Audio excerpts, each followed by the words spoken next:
Ever wondered what truly lurks in the shadows, feeding on our deepest fears? Welcome to A's Book Talk, where we delve into the literary masterpieces that continue to captivate and terrify us. Today, we sink our teeth into Bram Stoker's Dracula, a cornerstone of Gothic horror and the archetype of the modern vampire legend. Bram Stoker, an Irish author born in 1847, was always destined for a life steeped in the macabre.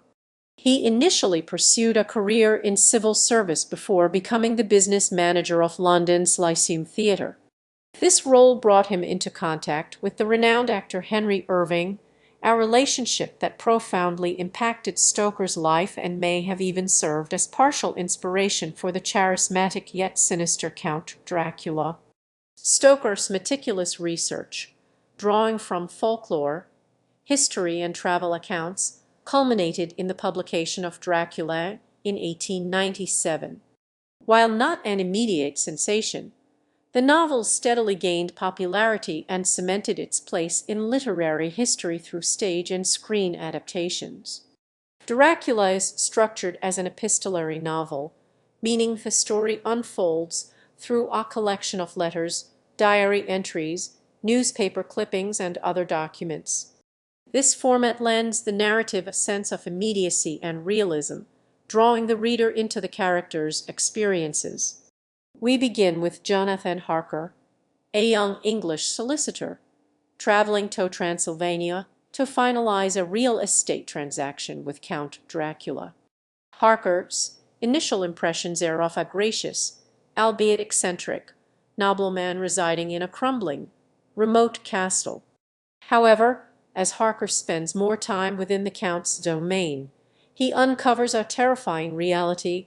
Dracula is a vampire, an undead creature sustained by human blood.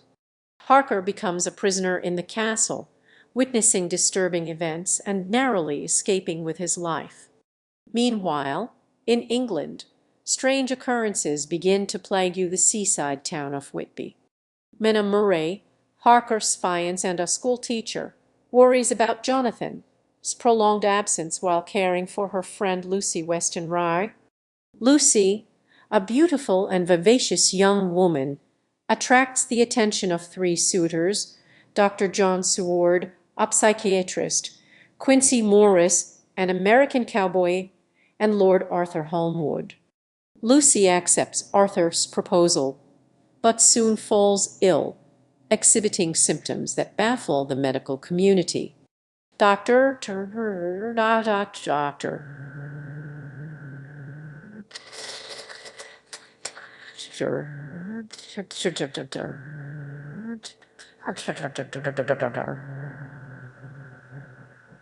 Seward, who runs a mental asylum, seeks the expertise of his former mentor, Professor Abraham Van Helsing, a Dutch physician and expert on obscure diseases and folklore. Van Helsing quickly recognizes the true nature of Lucy's affliction. She is being drained of her blood by a vampire. He and Seward, along with Arthur and Quincy, form a band of vampire hunters determined to save Lucy's life. They administer blood transfusions, protect her with garlic and religious symbols, and attempt to track down the source of the evil. Despite their best efforts, Lucy succumbs to the vampire's influence and is transformed into one of the undead. The men are forced to confront and destroy her, driving a stake through her heart and severing her head, a gruesome but necessary act to liberate her soul. The focus then shifts to tracking down and destroying Dracula himself. The vampire hunters, now joined by Jonathan Harker, who has returned from Transylvania, meticulously piece together Dracula's plan to spread his influence across England. They learn that Dracula has transported boxes of Transylvanian soil, which he uses as resting places to regain his strength. The hunters systematically locate and purify these boxes, weakening Dracula's power. A thrilling chase ensues as Dracula attempts to escape back to his castle in Transylvania. The vampire hunters pursue him relentlessly, traveling across Europe by train and horseback. In a climactic showdown, the hunters confront Dracula near his castle. Jonathan Harker and Quincy Morris manage to corner and destroy Dracula, with Quincy sacrificing his own life in the process. Dracula crumbles to dust, his reign of terror finally brought to an end. Mina, who had been partially infected by Dracula, is freed from his influence, and the world is safe once again. Dracula isn't just a thrilling horror story, it's a profound exploration of themes such as good versus evil, tradition versus modernity, and the power of faith and friendship. The novel reminds us that even in the darkest of times, courage, knowledge, and unwavering loyalty can triumph over seemingly insurmountable odds. It also delves into the anxieties of the Victorian era, particularly concerning sexuality, immigration, and the erosion of traditional values.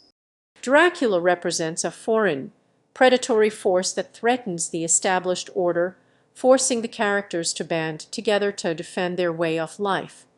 One key takeaway from Dracula is the importance of community and collaboration.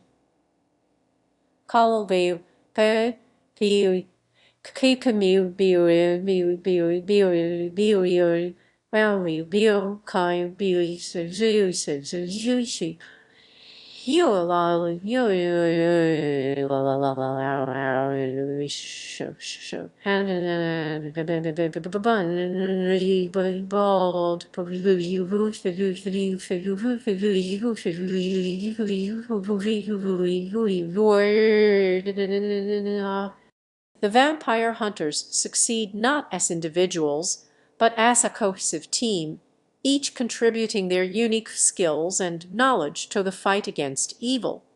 Another lesson is the power of knowledge and scientific inquiry.